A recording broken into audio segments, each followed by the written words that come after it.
મથુરા ને મારા જાતા અને લૂંટી તમે માખણ ખાતા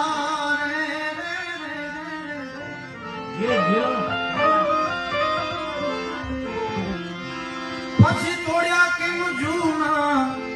ના